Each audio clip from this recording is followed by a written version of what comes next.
Someone read section A. Section Of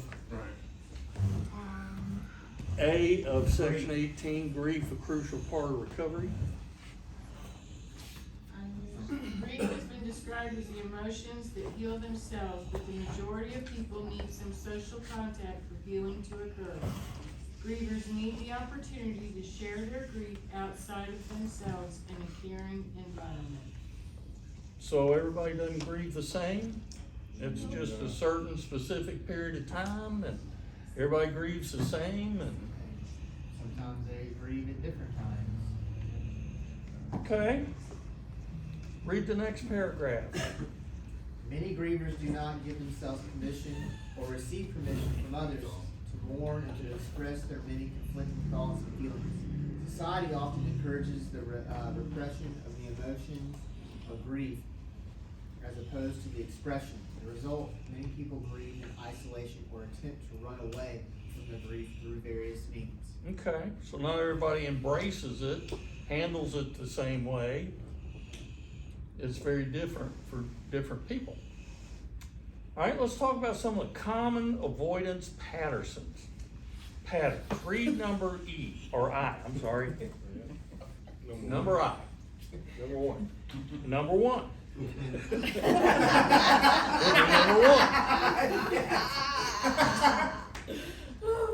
gosh, okay.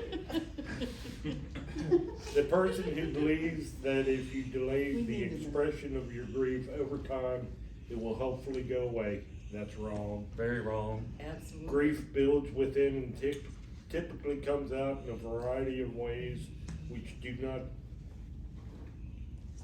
best serve the needs of the mourner. Okay, so this is describing what? The postponer. The postponer. Okay, what about the displacer, number 2?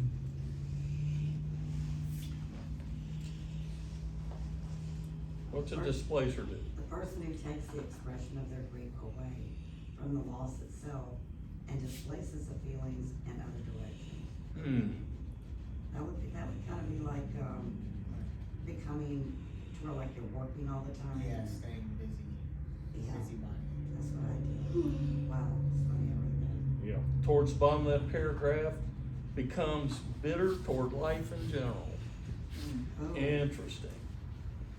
All right, what about the replacer? This person takes the emotions that were invested in the relationship that ended in death, and reinvests the emotion prematurely in another relationship. There is little, if any, conscious awareness in this person of how the replacement efforts are really a means of avoiding the work of their grief. Okay, and then the next paragraph says the replacer is often loved very much. Moves into an avoidance pattern of replacement. What about the minimizer?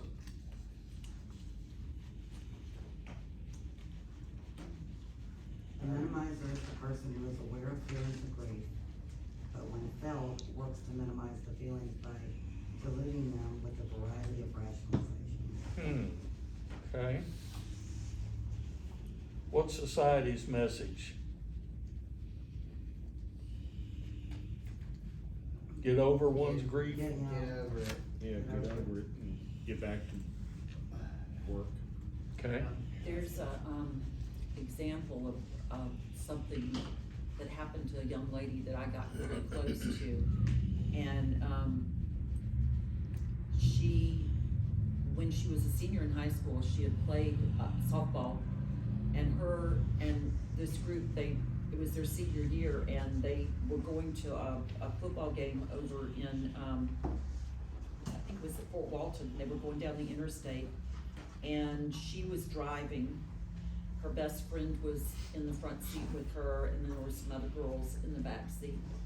And someone in the back seat said something to her, distracting her, and her wheel went off the road.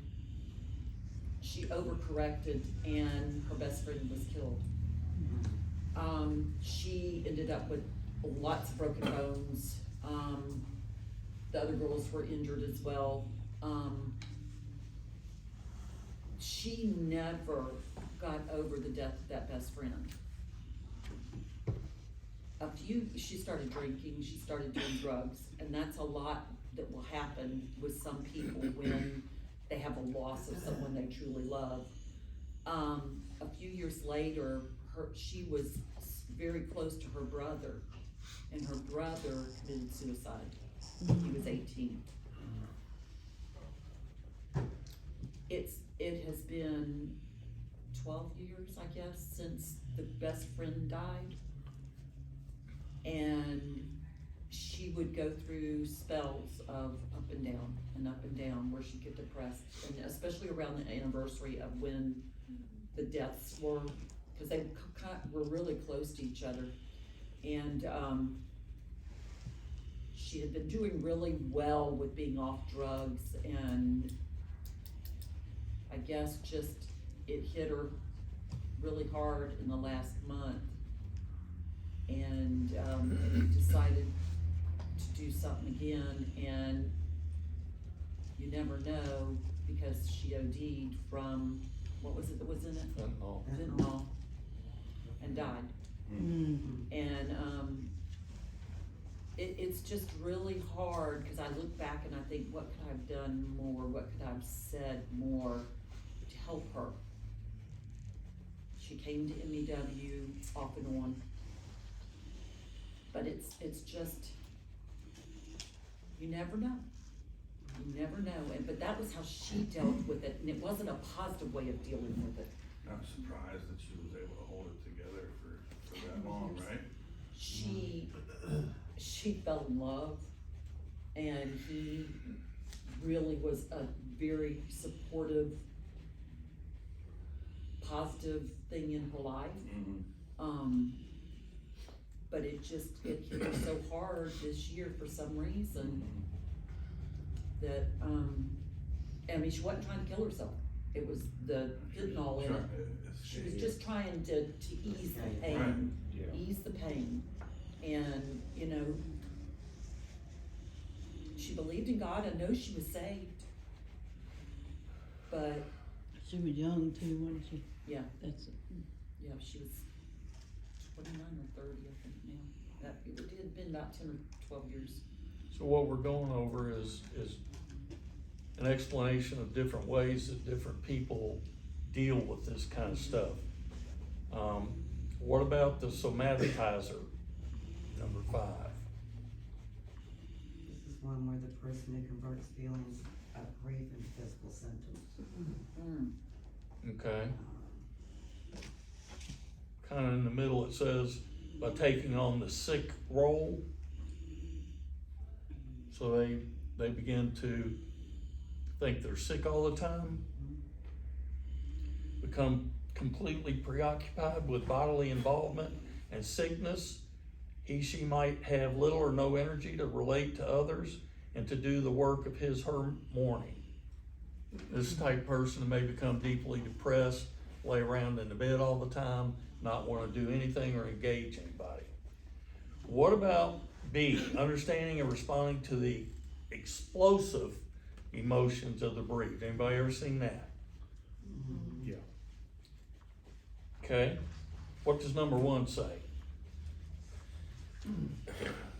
Become familiar with thoughts, feelings, and behaviors that may be expressed by the person who is mourning the death of someone loved.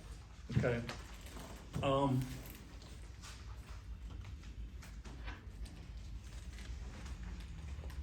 We're just gonna kind of breeze over these real quick, but you do wanna read them, you wanna understand them. Explosive emotions, what triggers them, painful reality of loss, they can express anger, part of reality testing. All this stuff is really good to know, so you're gonna wanna pay attention to it. How about C, the expression of explosive emotions? What's the first line? Explosive emotions basically have 2 avenues of expression, outward or inward. Kind of self-explanatory, right? What does the next paragraph say? Anger toward God. What's that about? Some mourners perceive death to be a form of punishment and naturally respond with anger towards those they feel are responsible for the death. God, seen as having power over life and death, becomes the target for the expression of explosive emotions. Okay? There's an interesting sentence in the bottom paragraph. This person already feels abandoned by God. They can have anger towards family members. What about section E, the helping role?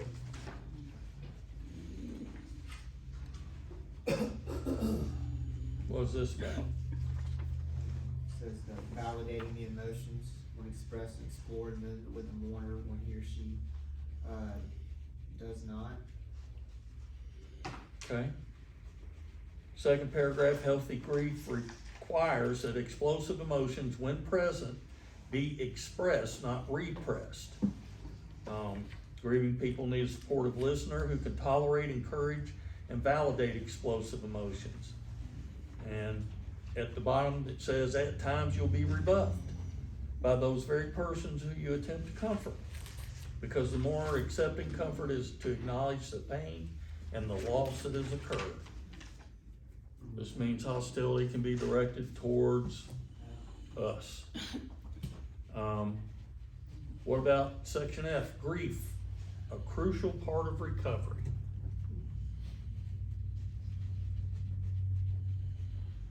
When does it happen?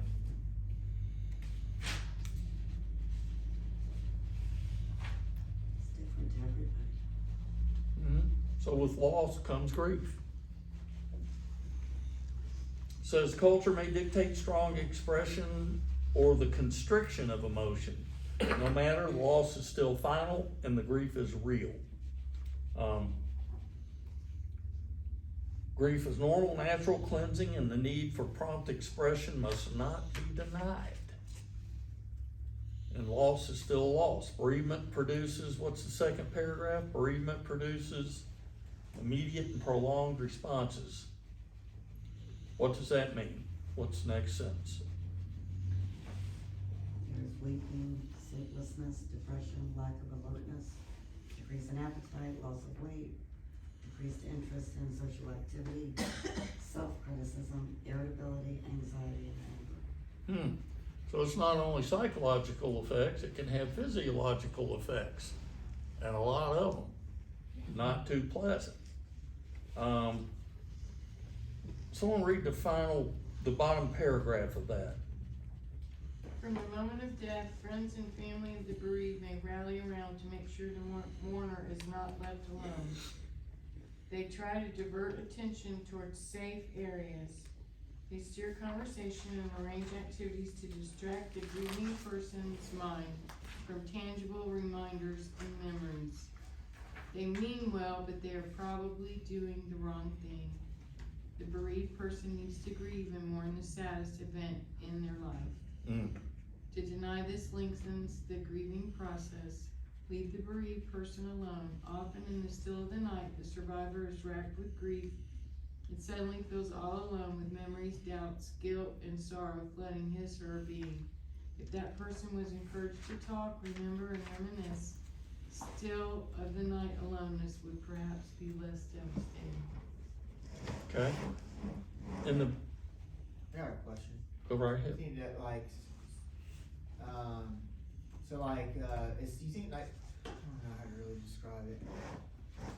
People that grieve the loss of somebody before they're gone, you know. Can they? Yeah. Yeah, and generally they do that in the wrong way. I can testify to that. Like, I was wondering if is that healthy grief? Can be, because if you're preparing yourself for the ultimate loss, but you're doing it in a healthy way, it can be fine. Right. You know, If you do it incorrectly, you can cause yourself more anxiety. Right. I think that's the whole idea, behind things like hospice, is to prepare Exactly. families and loved ones for grief, that they're dying, they know they're dying, it may not be imminent, restart that trajectory of the grieving process. There's a sentence kind of below that that is important, I'd pay attention. Encourage the bereaved not to make any major decisions involving a significant alteration in their way of life. I'll tell you that at the funeral home. Exactly. What's the first thing happens to the widow or widower when they get in the funeral home? They pounce Get on that them. money. They take advantage. Are these people prepared to deal with that? No, they're not.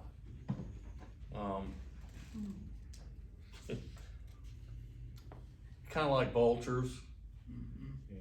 right? So you really, that's, at these times, you wanna defer to someone else, a family member or friend, to handle the situation. It makes I much know more when sense. my mom died, you know, I went with my dad to the funeral home and that guy hated me. Cause I told him how things were gonna be done. You know, he was dealing all these things with price tags and stuff like that. I think that would just irritate the fire out of me, you know what I Oh, mean? it did, and I wasn't very polite. But I was, you know, I was also pretty insistent that, you know, my parents had sat me down and explained how they wanted things done. You know, and that was it. You know, I wasn't going to buy anything extra because that was, to me, that was a waste. So it's kinda like being on a used car lot, you know, they see you coming and it's like, you've got my money in your pocket and I want it. Yeah, Yeah, they wanna upsell that's you. good. I think Yeah. it's a shame that that's becoming like an Remember, I was That's a why used car that's to be salesperson. prepared. That's the way it is, I bro. worked in used car lots It's for insane to years. me that that's, It's a you racket, can make yeah. money off of death, It's a racket, you know, I hate to say it, but it is a racket. So how long should somebody put off a major decision like this? A year. Up to a year? Yeah, it may take that However long, long it takes. however long it takes. At least a year, or if it's still ongoing, your head's still in the clouds and you're on autopilot, don't make any important decisions. So all this, every section we wanna read, we wanna understand. This whole book, I'd read it 2-3 times at least. Because, you know, there's a lot of really good information. This has been put together with great care, and it is a guide, and we have to remember that. So will we expound on it if we are actually working in chaplaincy? Of course. But this is a good basis, a good foundational basis to work from. How about ministry to long-term care residents? Long-term care, LTC. Are they patients? Residents. yeah. Sometimes, most of the time they are. But if they're in an LTC facility, what are they called? Residents. Residents. Okay. What's part A say?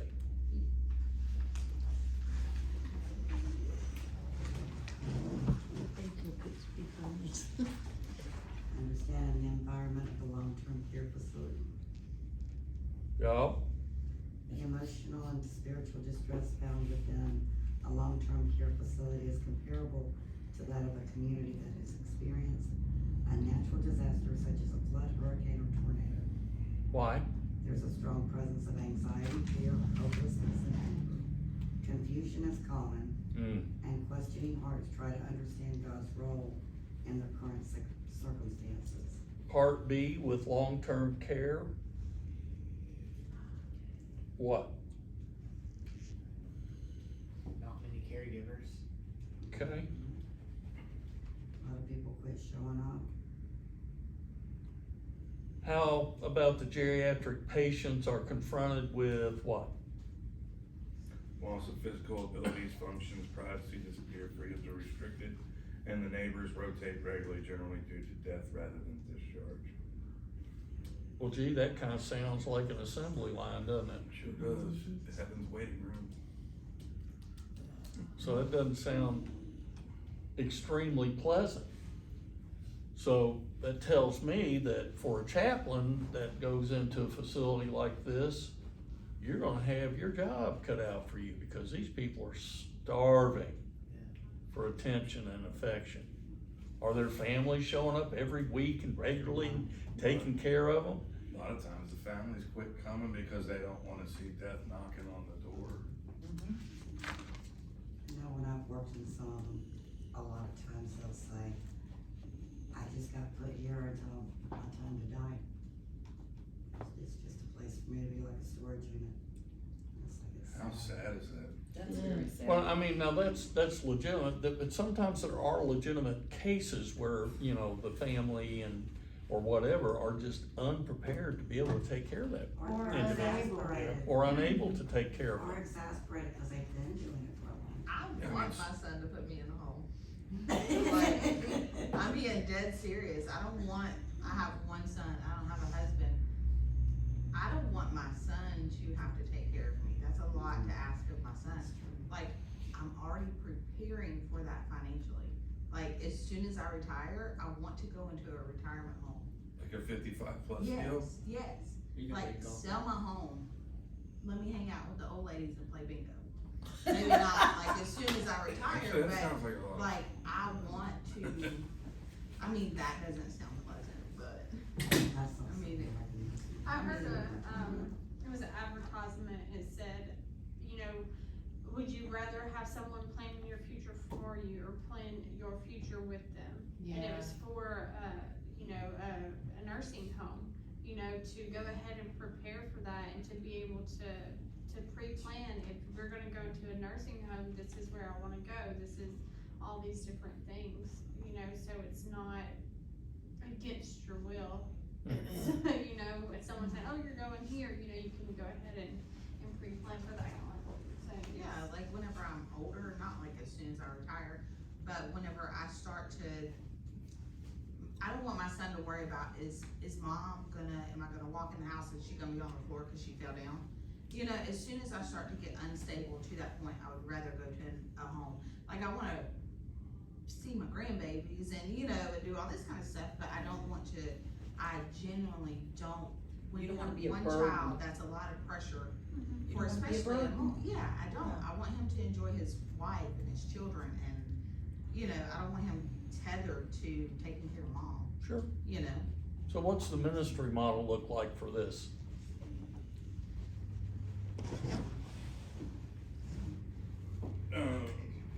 Within these conditions lies one of the most fruitful fields of ministry. When people feel abandoned, they will open their hearts to friendship. When people are in constant pain, they will look for someone to give relief and confront and comfort.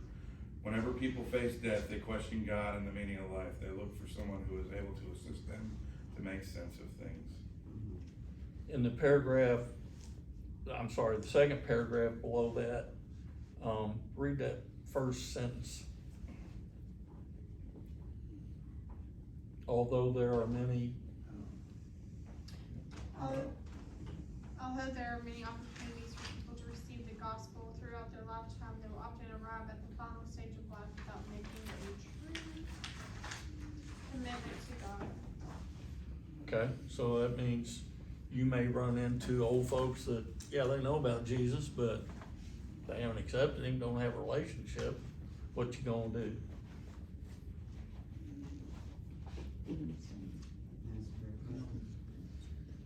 You minister to it, I mean, but you walk them through it though. I mean, it's not this may sound crass, but in some regards it is a race, but in other regards, it's really not a race because, I mean, this person probably has all day to talk with you, right? Yeah. So, I mean, you've got a captive audience right there. I mean, that's. Unfortunately, in the paragraph above, it says that most ministry efforts in a geriatric setting are limited to 1 hour once a week. So the best thing we can do in this situation is demonstrate the light of Jesus to them and their family, because, you know, you may be there at a point where somebody's where some family members or friends show up. Mhm. And that's when it's important to demonstrate the love of Jesus. Bless you. What about the challenges for the chaplain? There's a whole list of 12 things. Let's blow through those real quick. Number one, Mm-hmm. I. Yeah, let her Number I, although confidentiality is vital, there are policies that govern the requirement of the documentation. Letter 2. Good job. Chaplains must be able to maintain integrity with each resident, but yet function and contribute to the activities of the multidisciplinary care plan team. Okay, what about 3?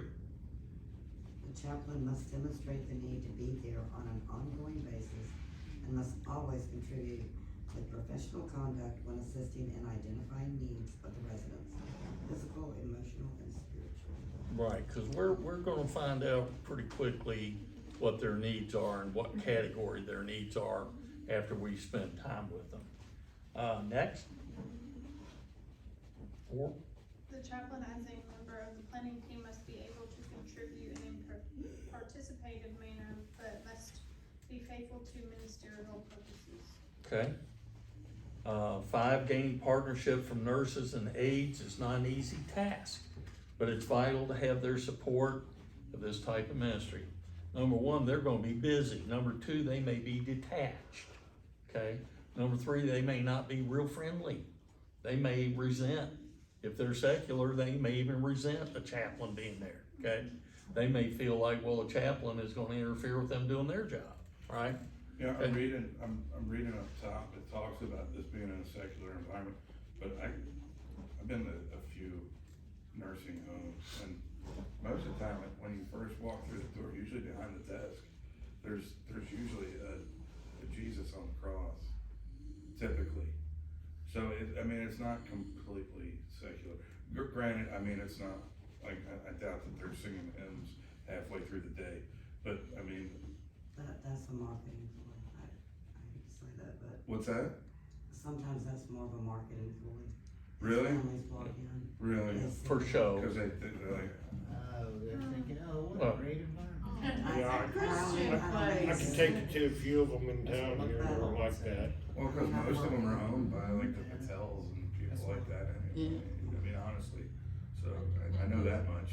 That's funny. Well, Yes. what did we say earlier, the assembly line? Yeah. So Yeah. what they're looking at is every resident is a paycheck, Right. okay? Move 'em in, move 'em out, move 'em in, move 'em out. Money, money, money, money. Except April's, I don't think April's operates that way. Not all of them. Not all of them. Not all No, of them. you can't lump them all together, Yeah. but I know for a fact that the Patels own quite a Yeah. few. In town for sure. Yeah, Well, let's be honest, what has healthcare become? It's become, healthcare is now managed by the insurance companies. Do the doctors dictate the way a patient's gonna be cared for? No, an insurance company does, okay? So are you gonna have that warm fuzzy relationship with your insurance company that you would with your primary care doctor or any other doctor? It's No, all about the bottom line. it's all about that dollar. That's exactly right. just a short story on that, and I know it has absolutely nothing to do with church, but it's very relevant to what you just said. I have a friend of mine, and her daughter had to go to the hospital for, I don't know, we'll say she had an ingrown toenail, I don't know. But anyway, she got a $900 bill in the mail, and they said that she didn't have insurance. So she called the hospital and told them, hey, you guys marked this wrong, we actually have insurance. The insurance company got involved, and the bill actually ended up being like $6,000. And her portion of it was more than $900. Yeah. It would have been cheaper for her to not have insurance. Wow. How crazy is that, right? Yeah, or That's sad. have the ER code your, Mm. claim wrong. See how long that takes to get straightened out. Yeah, They coded mine as a car accident and it was I hurt myself at home. So then they wanna fight, Stitches. okay, it won't be your health insurance, it'll be your car insurance. Yeah, And then yeah, they that just was a fight. big, it took me 3 yeah, months to got get it straightened out. Now, there's still hospitals that are run by religious organizations, and they do tend to, you know, take care of you spiritually to the best of their ability, okay? A lot of them still have in-house chaplains, some of them don't. And your secular hospitals, they're not. Coded it Oh, wrong. You go to a secular hospital, ask for the chaplain's office, good luck. So they probably don't have staff chaplain at all. Some of them don't even have a list of chaplains that they call in. It's, yeah. What about number 8? Helping adults with personal care, i.e. using the restroom. Okay, I've never done that. how about 9? Holding someone's hand as death comes. Chaplains must be mentally and spiritually prepared to approach the dying individual and also to confront one's own mortality. Okay, so we have to be prepared for that possibility. We have to be prepared for it, that we don't necessarily want it to happen, but understand that if we are working in a hospital, long-term care facilities, something like that, it's gonna be likely that we're gonna deal with that. Okay, so the more we know, the better prepared we are to deal with it. Having an idea and outline to work from is gonna be your best friend.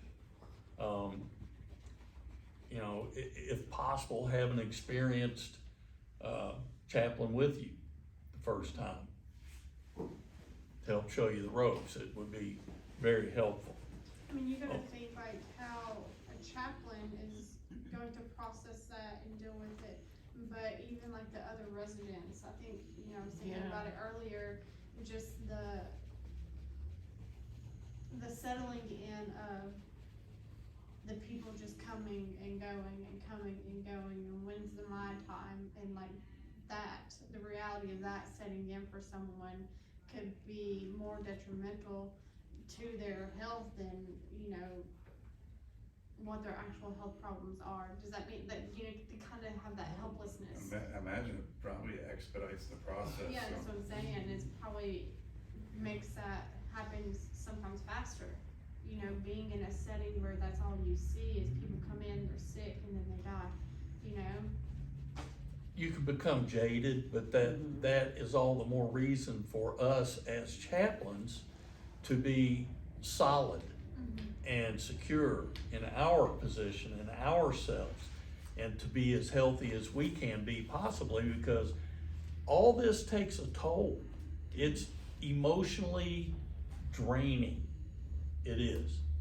And you have to understand that, because you go through a couple of these really bad, really hairy situations where you're dealing with death, like we talked about an infant, okay? And you're dealing with that family who's falling apart. You talk about explosive emotion. Oh yeah, okay? And it's gonna drain you. So when you leave after a situation like that, the best thing you can do is make sure that you're getting on your knees and getting yourself right and getting powered back up, okay? Because you need it. You're gonna be giving of that power every time you go into one of these situations. So it's constantly, there's a need to refresh and refurbish our strength. But prior to going in, You need to be prayed make up. sure that you're prayed up, that you have your armor on, that you are anointed with your holy oil. You know, those things help protect you in those situations. And you'll be attacked. I mean, Oh, you yeah. know, it's like it talks about, if you deal with a patient who doesn't have a solid relationship with the Lord and their family's real secular, you may be in for a rough ride on this one, promise you, okay? And it can take all you can do to maintain just keep your own composure, but you have to. So I mean, it's a challenge. This is a challenging job, make no mistake. But it has its rewards. Is it worthwhile? Absolutely. Wes gets up on that, at the podium, and he preaches to the congregation, right?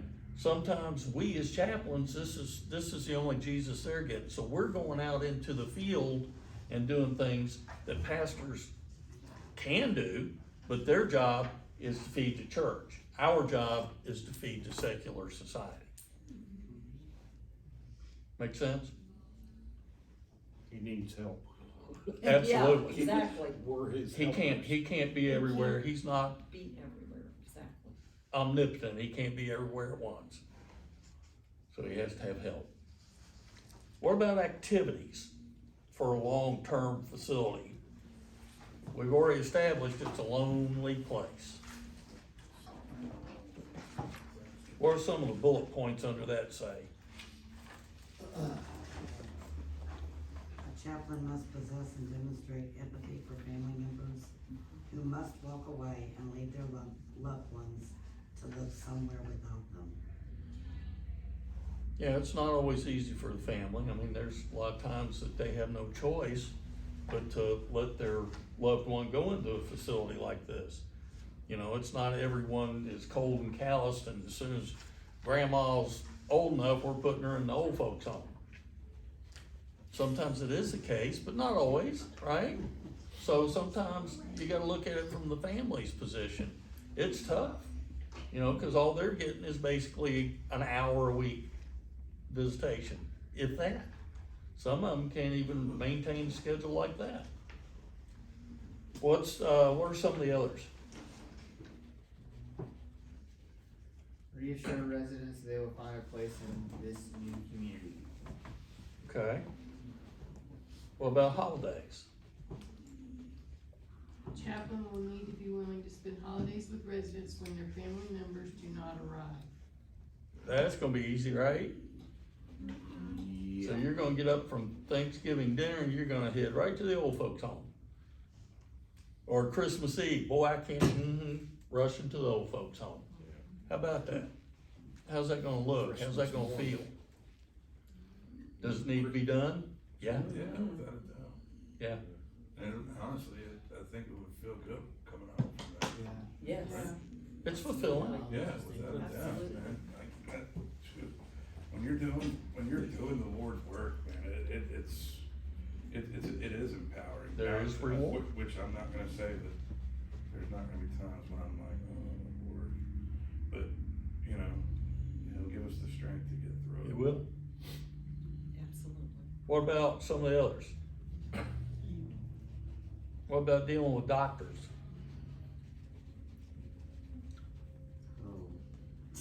Chaplain must be willing to hold his position when doctors categorize a patient as mentally unstable for insisting or relying on faith, conflict between spiritual and physical. Okay, is that more common than you would hope for? I guarantee it's very common, probably. Probably hourly basis. Yeah. So, you gotta be kind of, boned up on your apologetics and be able to stand your ground and defend your faith. Most doctors have what they call God complex anyway. Yeah, they start out that way.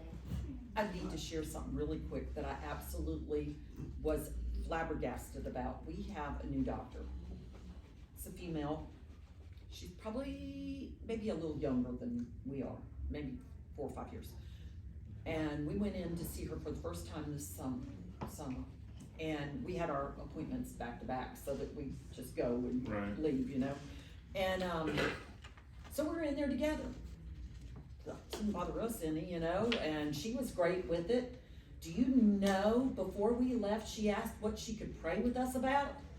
That's beautiful. I was like, did we you not- really say that? Did we pick the right doctor or No what? kidding. I mean, Doctor. Sarah McAlpin. You got it. I got her too. She is awesome. She is. She is She really, really amazing. She is just like, and so we told her, well, our And we son's prayed. going through this situation with his wife, and you know, if you could pray for her or for them, we would appreciate it. She's absolutely, and she prayed right there in the room with us. She did. Man, I was like, that's awesome. whoa. Yeah. Hold on. We're gonna skip the testimonial, but read it. As everything, please read it. The bottom line of that is residents and chaplains are spiritually and emotionally uplifted when hope for tomorrow becomes real to them. How will they hear this message of hope without a messenger? Okay, so guess who's the messenger? That would be us. Us? Time for break. Time for break. Fun when we come back. You want me to get it? Oh, my sweet mom. I'll get it. You just stay there. You got it? Knock, knock, Lisa. Who's there?